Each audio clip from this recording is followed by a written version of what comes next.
Soapbox alert. All right, go ahead. I truly wish people could hop into a time machine or hop in that DeLorean, hit it at 88, and jump back to a time where they had these dreams. Because so many people, they lose their ability to dream. They accept the reality that they're living in as what it's supposed to be. And that is so far from what the truth should be. Your tomorrow hasn't happened yet. And you get the ability to do with it what you want. You don't have to wake up tomorrow and keep doing the same thing. You don't. Well, your today is determined by yesterday's choices, and tomorrow is determined by today's choices. Yeah. So where you are today is just a reflection of the decisions you've made in the past. That's right. Where you are tomorrow, maybe not exactly tomorrow, but in the future. Where you are in 6 months is going to be determined with the daily actions you start today and moving forward. Yep. And people lack the ability to understand how powerful they are. They truly do. If you make a decision right now, today, that you are going to become extremely knowledgeable in one subject, and if you just made that your one thing, I promise you in 6 months you're going to be an expert. Yeah. If that's all you consume for the next 6 months. 6 months is a long time. It's a when you very really long think time. About it. If you put in an hour or two a day. That's 180 days. That's 360 hours if you put in 2 hours a day. I think that math's out. But that's a long time. And that self-talk, that limiting belief of there's no way I can be this. Anyone can do anything. Right? Anyone can really do anything unless there are physical restrictions that completely, alleviate your ability to do it. But when it comes to mind power and brain power, which is mostly what we talk about, we're not talking about how to build houses and physically build them. We're talking about how to build wealth. Right. Generational wealth. Your thoughts can change everything. That's right. We attend Gary Johnson's class every year or two, and he says, where does the wealth process begin? And it's in your thoughts. Right. You have to get your mindset right, get rid of the limiting beliefs, and just change how you talk to yourself. Yeah.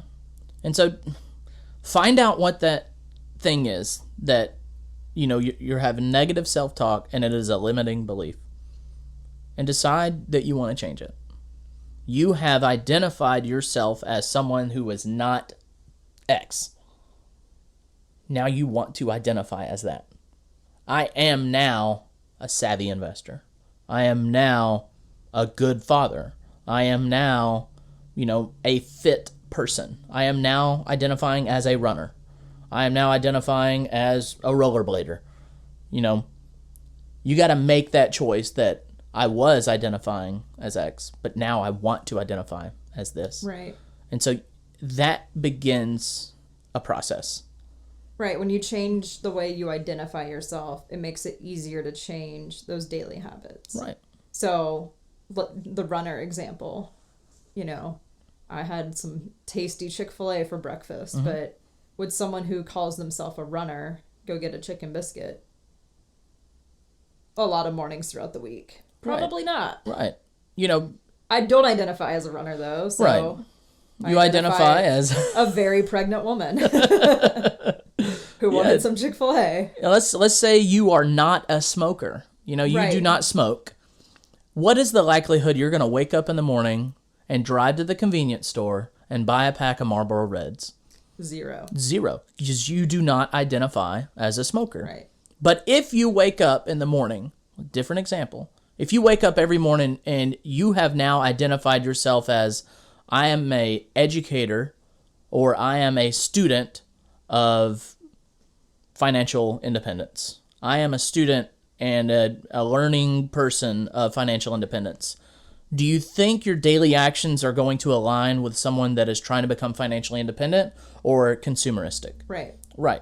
So you would shift instead of I'm watching The Crown right now because it's mid-September and the queen just passed away, and I'm being, I guess, like every it popped up as a popular thing on Netflix right now, so I got into it. Right. But if I was in the process of trying to formally educate or informally educate on real estate investing, I would not be spending my time consuming Netflix. Right.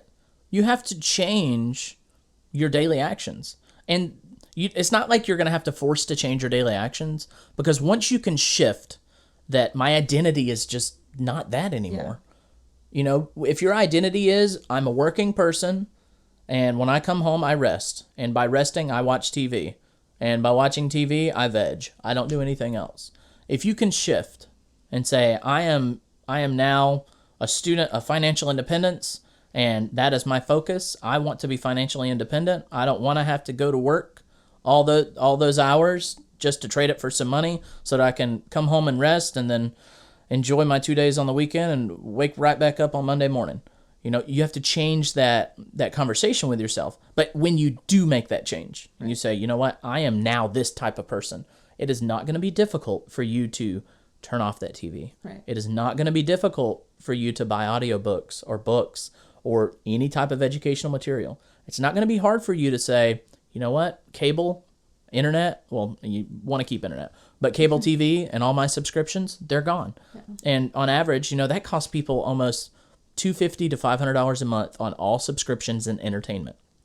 And if you can get rid of that, that's $6,000 a year. What can you do with $6,000 a year and the time savings of not doing all that stuff?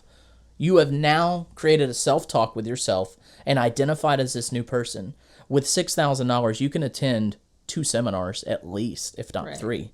And you can start surrounding yourself with these people that are living the life that you're trying to achieve or are on the same journey as you. Yeah. And when you surround yourself with people that are on a like-minded journey, you're more likely to achieve it. Right. So, you know, if all you do is sit around and watch baseball on TV, and let's say you're a young kid and you're trying to be a baseball star, if all you do is sit and watch people do it, the likelihood of you joining them is very low.